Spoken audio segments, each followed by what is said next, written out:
and if this continues, in 10 or 15 years, you won't be watching the U.S. stock market, you'll be watching the Chinese markets. And they will be determining whether our companies survive. It'll be us. It'll be us on the outside looking in. And then Americans are going to wonder, why do we no longer invent great things?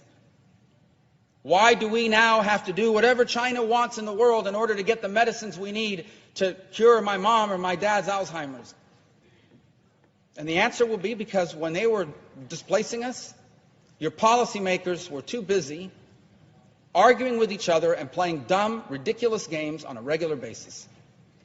Meanwhile, China was focused like a laser with a plan, and they executed on it.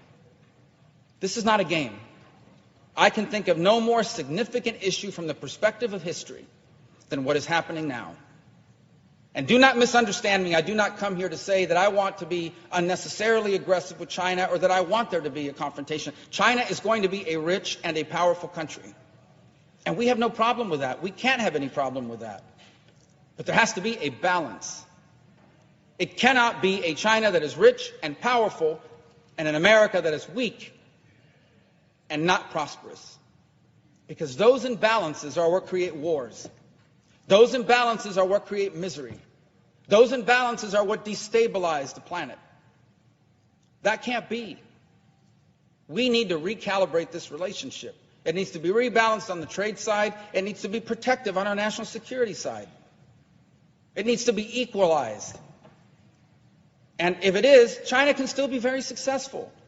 They're going to invent things. They're going to create jobs. They're going to become more prosperous. And that is fine. We've been doing that for 100 years.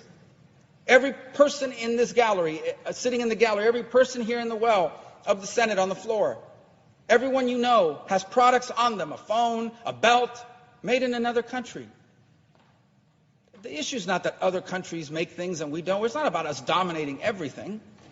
It's about balance. And this is not balanced. This is headed to a dramatic imbalance, and the imbalance used to be they made cheap things and sent it back to us so we had lower prices. That's what's happened for the last 30 years. They made cheaper T-shirts, they assembled the phones cheaper, and they shipped it back to the United States, leading to lower prices. That's not the imbalance I'm talking about. The imbalance we're headed to is they control state-of-the-art artificial intelligence. They control the state-of-the-art quantum computing, which means that nothing can be encrypted anymore, which means there are no such things as secure cars left. The President of the United States one day will not be able to talk to his national security officials anywhere in the world without the Chinese hearing it, because no matter what encryption you put in, they'll break it with a quantum computer. That's the imbalance I'm talking about. The imbalance I'm talking about is one day we'll have a dispute with China on something on national security somewhere in the world, and they will threaten to cut off our supply of biomedicines. In essence, threaten the lives of Americans not getting medicine unless we cave to their desires. That's the imbalance I'm talking about. The imbalance I'm talking about is one where they dominate aerospace, where they are the nation that controls satellites and satellite communication. They are the nation that controls 5G.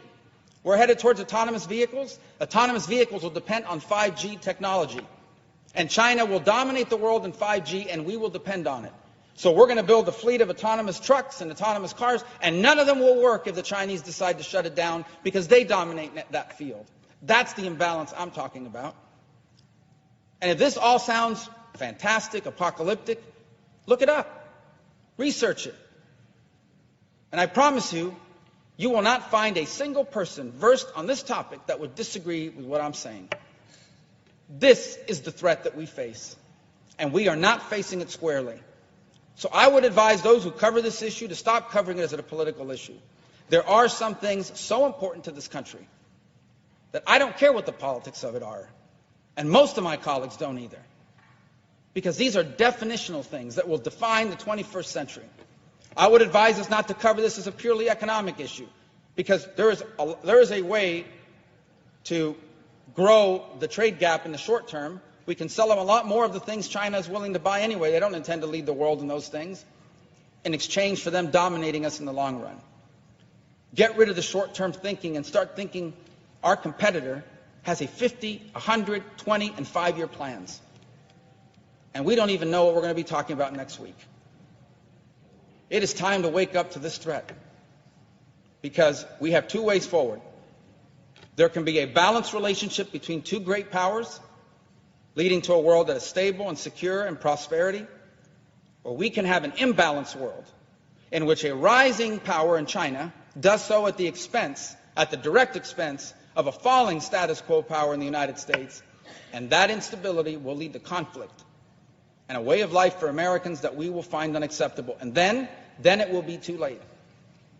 And then we will have to explain, maybe to our children and most certainly to our grandchildren, why the America we grew up in led the world and all the great innovations and all the great ideas and provided prosperity to millions of people here and around the world, and the America they get to grow up in is a second-tier power.